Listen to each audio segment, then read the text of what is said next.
Voilà ce que je vais vous expliquer.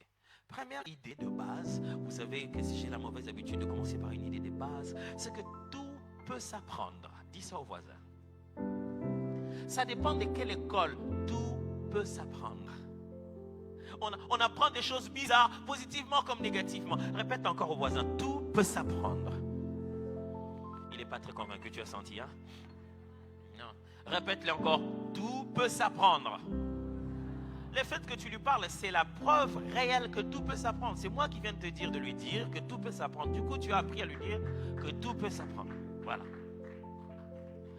Tout peut s'apprendre. Vous savez, l'une des plus grandes choses qui tue notre vie prophétique, c'est le fait que l'on pense que les choses de l'esprit ne s'apprennent pas.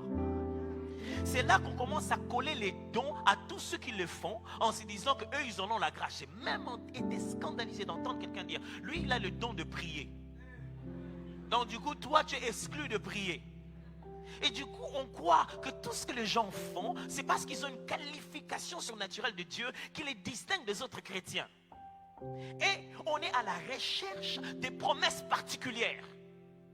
Dieu, qu'est-ce que tu me dis à moi-même pour mon appel? Je veux faire quelque chose. Écoutez-moi bien, j'aime dire ceci. Avant de chercher des promesses particulières, accomplissez toutes les promesses de quiconque croit. Ok, je vais aller petit à petit.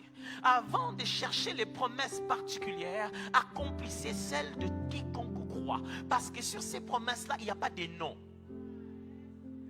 Voici les miracles qui accompagneront les intercesseurs de... Ceux-là, pourquoi tu ne cherches pas? On a dit vos fils et vos filles des États-Unis. Ça, c'est pour quiconque croit. Et nous passons beaucoup de temps à chercher des choses pour nous seuls. Et nous ne voulons pas accomplir ceux de quiconque croit. Et nous sommes très attachés au surnaturel et que nous avons l'impression que ça ne se fait pas. Okay, je vais vous expliquer le surnaturel. Le surnaturel, c'est le fait que tu places les naturels et Dieu vient passer dessus sa divinité. Donc du coup, ça devient surnaturel. C'est le moment où tu fais naturellement ce qu'il attend de toi et lui, il vient soulever ça. Et ça devient surnaturel. Le grand problème, c'est que les gens pensent qu'il y a des choses qui ne s'apprennent pas. Par exemple, le prophétique. Non, n'allons même pas avec le prophétique. Un jour, Jésus chassait des démons et les gens ne comprenaient pas ce qu'il faisait. Il chassait des démons comme pas possible. Il avait l'art de les chasser. Il arrive quelque part, les gens se disent déjà, oh, ben, les démons eux-mêmes, ils sont agités. Mais il chassait les démons. Il était si fort dans cette matière. Un jour, les disciples ont fait exactement la même chose. Ils ont chassé les démons et le démon a dit non. Ils ont chassé les démons. Jésus était à la montagne en train de prier, il est descendu. Il a trouvé une discussion, il leur pose la question. Qu'est-ce qu'il y a?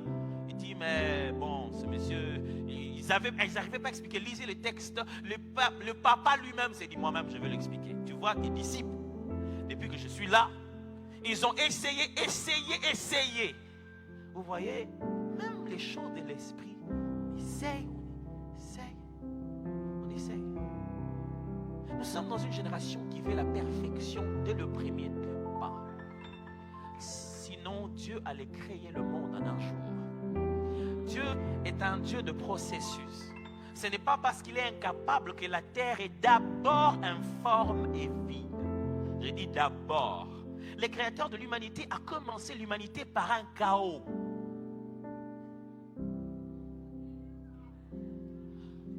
L'humanité n'a pas commencé par les beaux-arts, mais par un chaos. En hébreu, tohu, complètement chaos. Il a dit, ok, là on va commencer à fonctionner maintenant.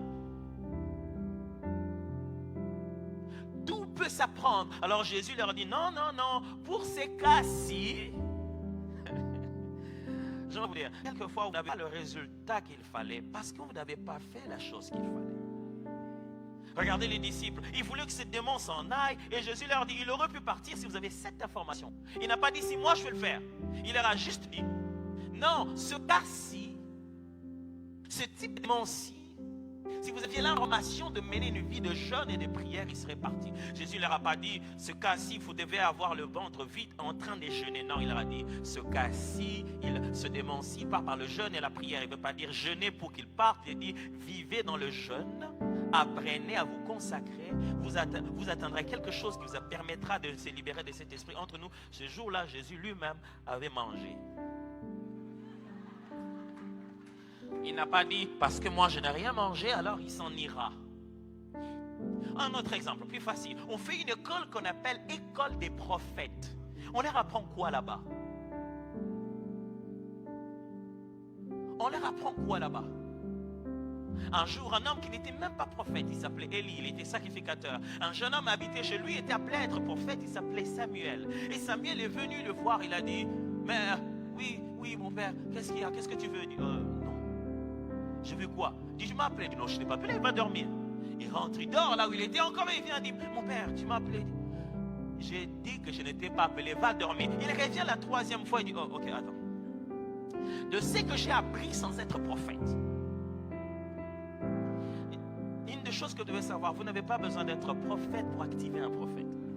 Oh, ok, on va y arriver. Vous avez un sacrificateur qui se réveillera le matin en train d'acculer un jeune homme pour lui dire ce que Dieu a dit, qui lui-même a dormi toute la nuit, qui n'a jamais entendu Dieu, mais c'est lui qui l'a activé comme prophète. Alors, la nuit, il lui dit, non, de ce que je sais, de comment activer un prophète. C'est pourquoi ça m'étonne. Les gens, ils veulent devenir des prophètes et ils ne veulent pas être soumis à leur pasteur. Et écoutez-moi, il y a des pasteurs qui activent des prophètes, des docteurs qui activent des prophètes, des apôtres qui activent des prophètes. Rien à voir. Alors, il lui dit, non, c'est qu'il faut faire. Rentre encore. Moi, je ne peux pas rentrer à ta place. Je ne serai pas là quand il va te parler, puisqu'il te veut, toi. Rentre encore là où tu étais. Quand vous aurez parlé, vous deux. Quand tu entends encore cette voix, dis, me voici. C'est ce jour-là que Samuel est devenu prophète. C'est ce jour-là. Moi, j'ai une question pour vous. Pourquoi Dieu ne lui a pas dit, Samuel, quand il court, dit, je ne suis pas là-bas, c'est moi, tu vas où, Samuel? Pourquoi la voix s'est arrêtée quand ça le bougeait?